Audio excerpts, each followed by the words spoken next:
Welcome into the Mental Moments podcast with your guide, Healing Hottie. Mental Moments is where we walk through life experiences, yours and mine, finding the ingredients to make life sweeter, a conversation to consider our minds, bodies, and soul, moving with gratitude, one step at a time. For this conversation, we are catching up on life after the audacious prayer. Let's walk through this together. Welcome in. Ooh. How are we feeling? Drop it in the comments. I really want to know. Mental Moments is a conversation, and today we are catching up. We've taken a couple weeks off, taken a little break, a little hiatus. I had to celebrate my birthday. My birthday was yesterday, May 3rd, and I'm really excited to kick off this new season in a new year, in a new age, in a new feeling, in a new vibe. And so so much has happened since the launch of this podcast, and I want to catch you up, and I want to tell you a little bit about where we are now and where we are going. So buckle up, because this has been an amazing ride so far.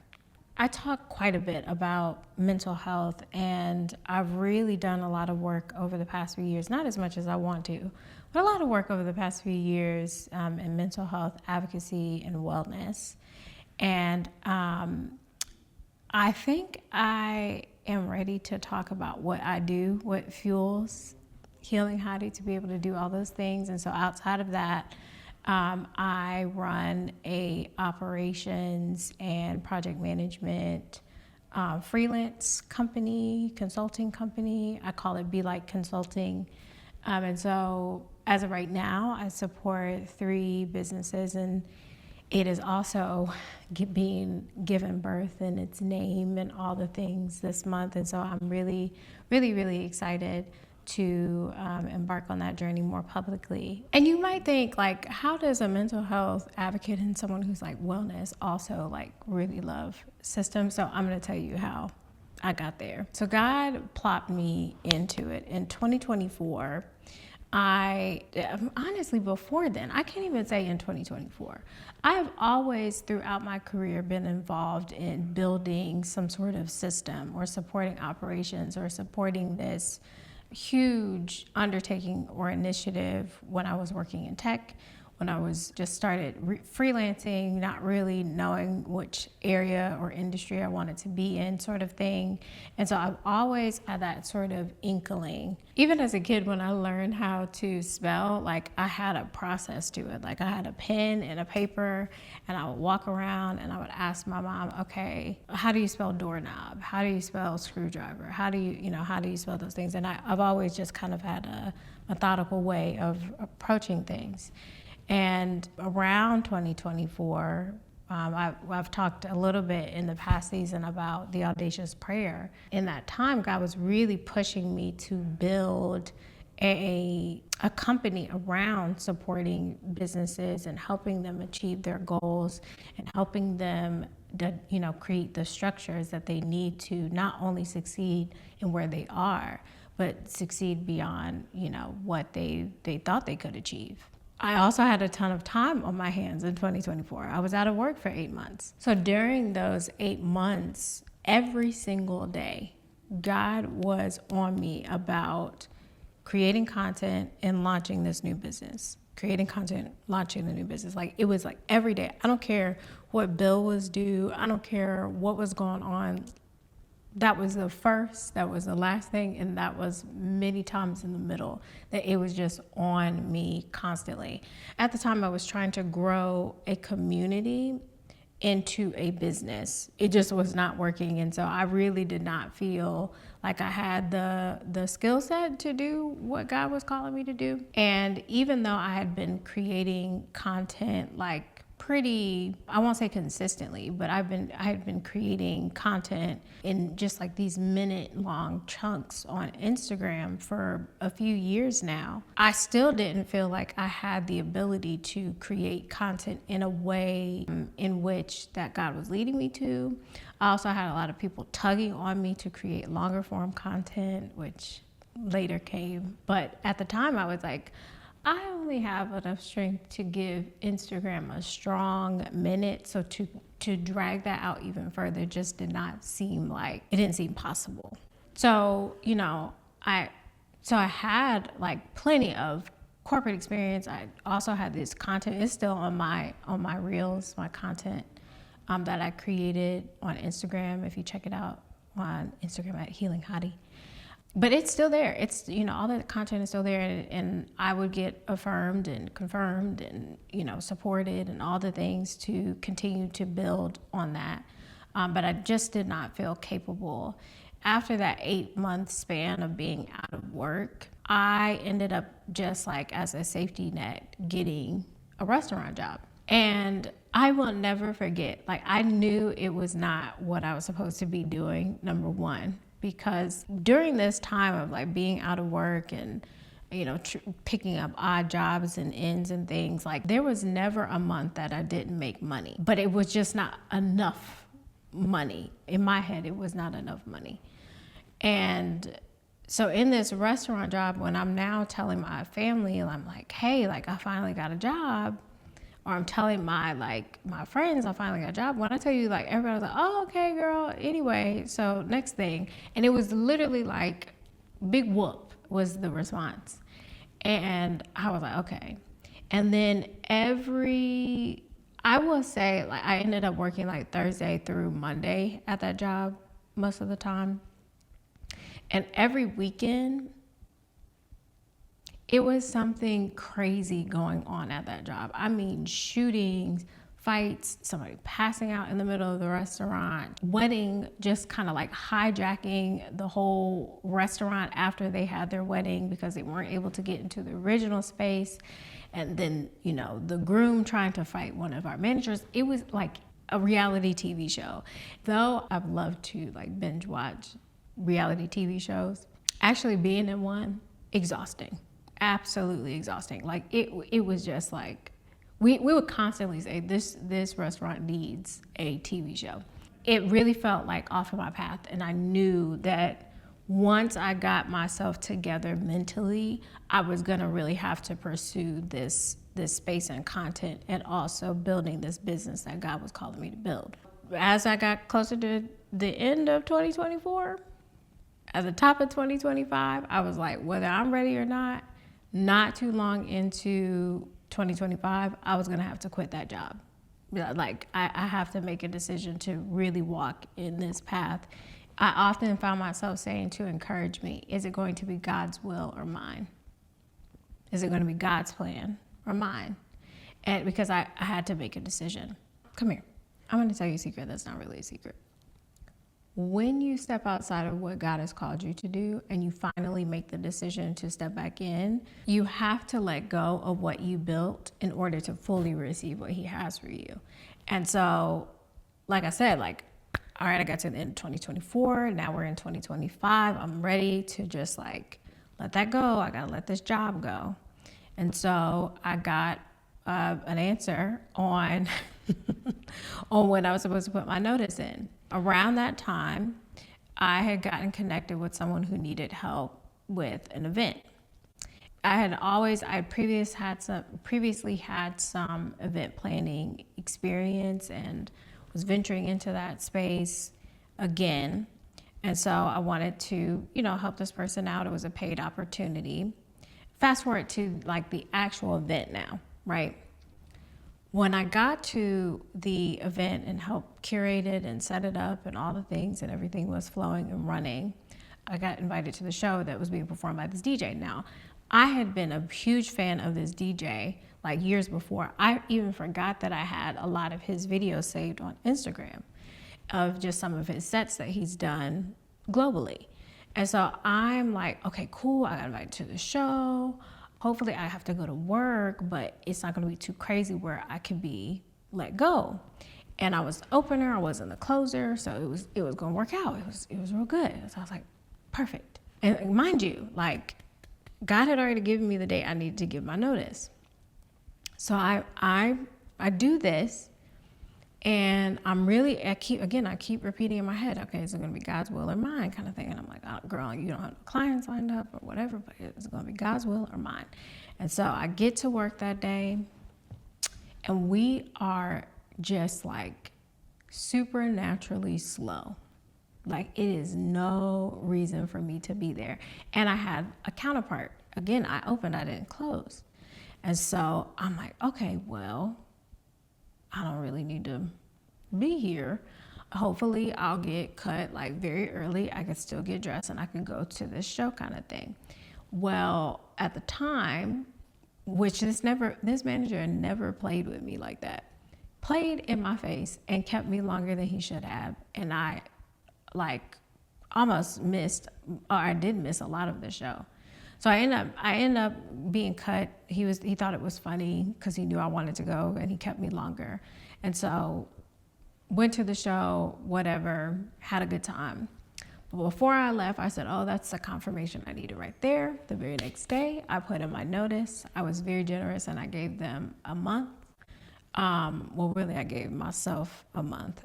And in that time of giving myself that month, I really was like, okay, what do I need to have in place in order to like proceed forward very well? I didn't know at the time, but I was willing to figure it out. I was willing to pray through and make sure that I'm not doing this in my own strength, because this is nothing that I had done before successfully.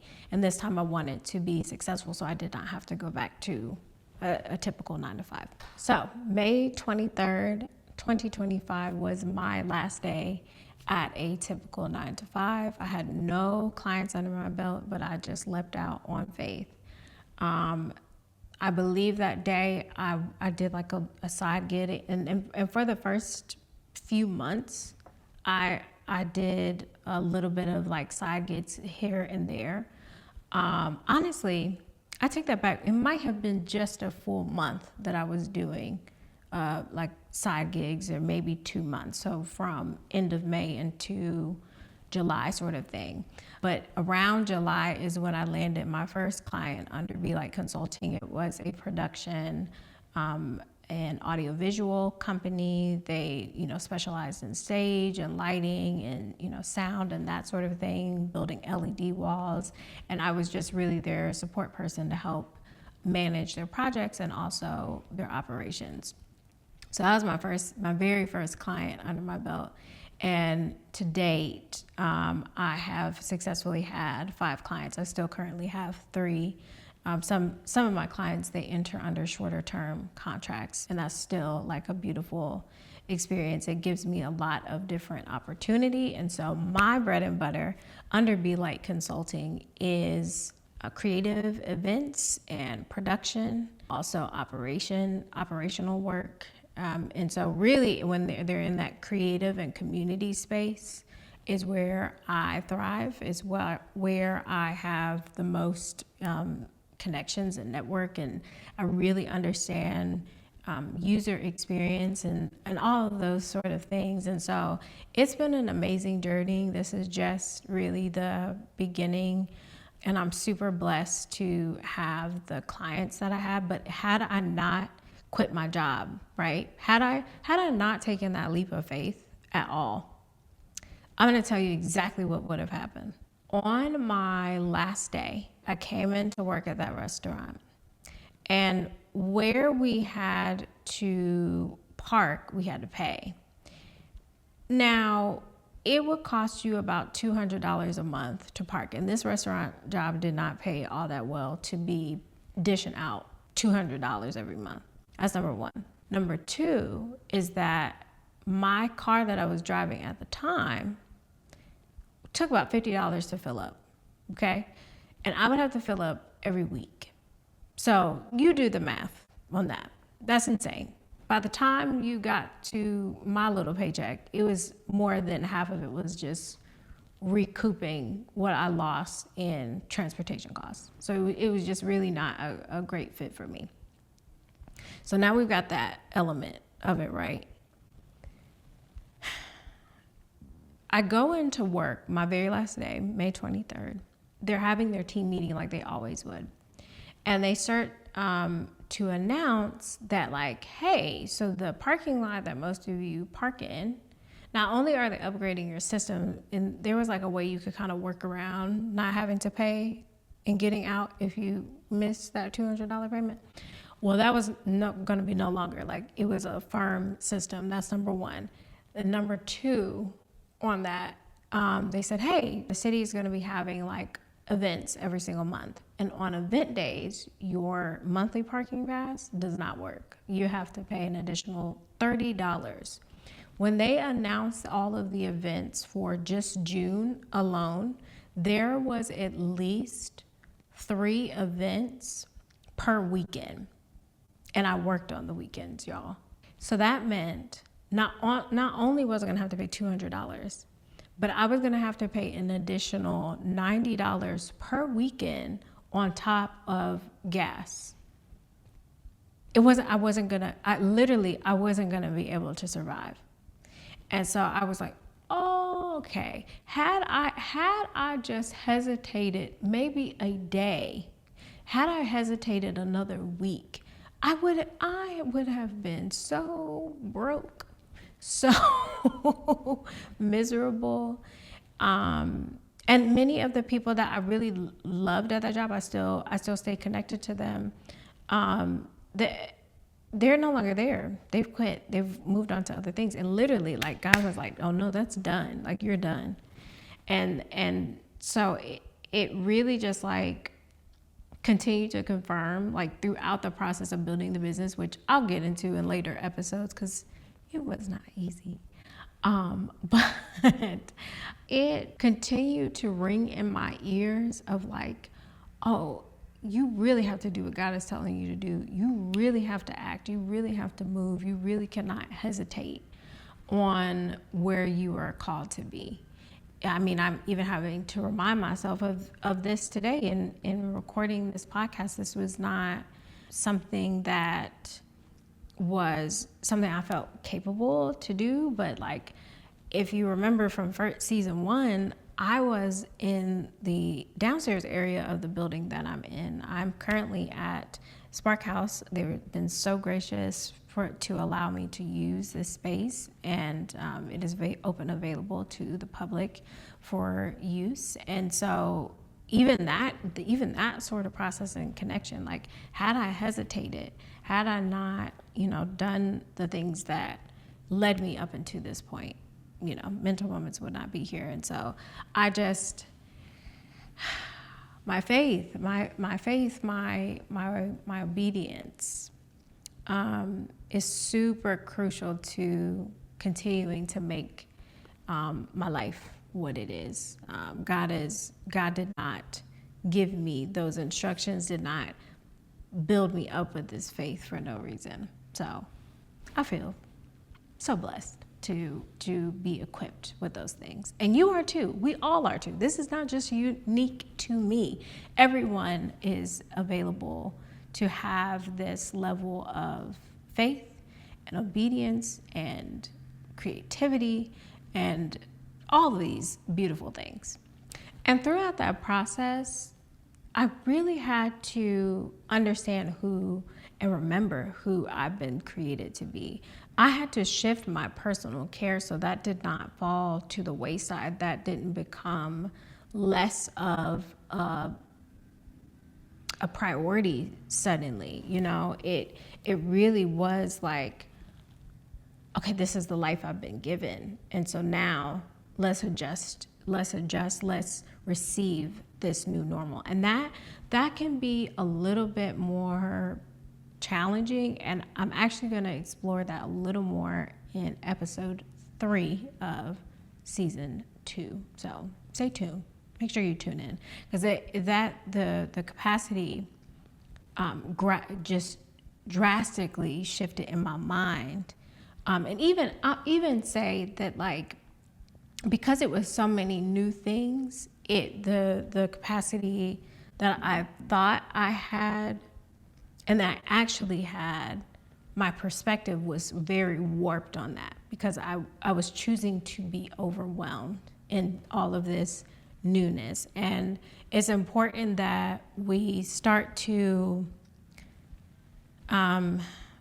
sit in a space when you start to receive all the things that you prayed for, that you receive it and greet it with openness, and not of like, hold on, let me see what you, let me take my time with you, sort of thing. And that's easier said than done. The other huge thing is that in the face of like so many new things, I typically really like to withdraw. I like to, I like to be with myself and, really focus and make sure I'm all put together and ready to go. Which, okay, that has worked for me in the past, but in this new phase of life, was not afforded to me. I was now suddenly in the spaces and homes and devices digitally of over 60,000 people, or being viewed over 60,000 times. I went to this event in January that I typically go to every year, and I never really get content of myself, but this time I made a concerted effort. I was like, no, we doing a photo shoot. We're doing all the things to make sure I get like the perfect pictures and everything that I wanted. And me just posting a quick like, oh, this is me like getting ready for the event and leading up to it, over 40,000 views. Crazy. My YouTube, this just with the shorts and the videos. My second episode of season 1 is my highest viewed video currently, and I have I believe over 30 subscribers now, which is like crazy to think of, that I started with like 2 in just a few months, and I'm super like 30 people who are like, yeah, I want to keep up with, over 30 people, I think it's 36, that want to keep up with what I'm doing. Wow. Like that's amazing to me. That's such a blessing. But like, I didn't have the opportunity in that time of building this newness to like be secluded and be like, not be visible in that. And I had to build it alone as well. And I'll get into that in the next episode of just like really sitting in that you've been fortified to do this, and like, and tapping into those resources. So that way I could plug into these teams that, I'm working with on a client basis and do that very well.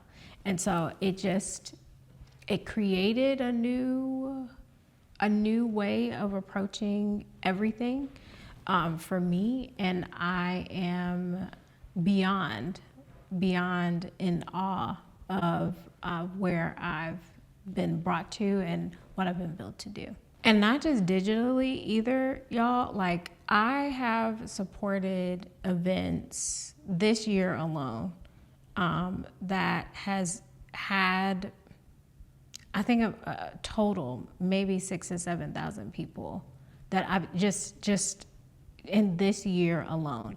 And that's so many people to come in contact with, like, physically.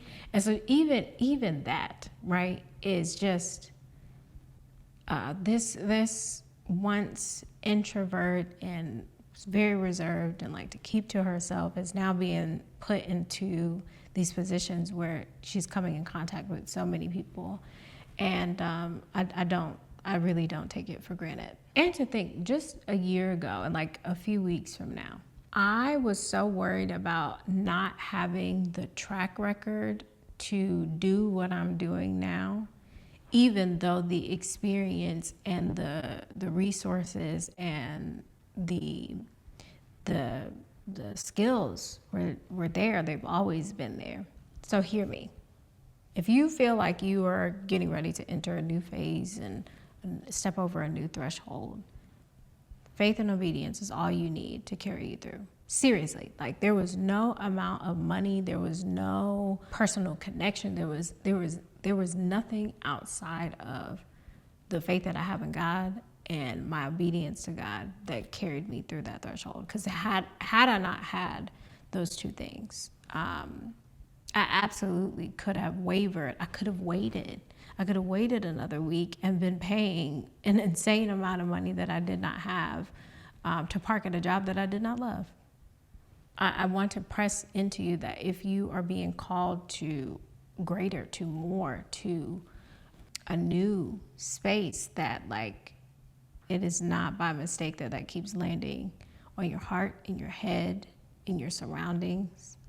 And understand that no doubt, no planning, no metrics could have prepared me for what I'm doing now. And honestly, like, I'm saying this now, but even there's so many more things of just in the past few weeks that have been in the works, that have, just been coming to life, that I cannot wait to share with you all. I cannot wait to live it out. I'm so excited, and I'm like, I can't believe that I'm here. So really, I encourage each and every one of you to truly stay in the willingness to receive something new. And I truly believe that if you are willing, then you are ready. Last season of Mental Moments, we looked back in my life, but now in season 2, we are moving forward with what we have, full of faith and grateful for it. We'll explore how to embrace new things, loving unconditionally, and managing your capacity when new things in your life come along, to working through grief, learning to rest, and more. I am excited for this season. How about you? A special thank you to Spark House West, powered by Do Greater, for hosting us. I'm so grateful for you guys joining me on a new journey, a new season, and I can't wait to talk next week. Until next time. Remember, this is a conversation, so make sure that you follow us on Instagram at Mental Moments and Healing Hottie so we can keep this conversation going. I pray what took me 12 steps takes you 3. Keep building a life you will be proud of, no matter how long it takes. Until next time.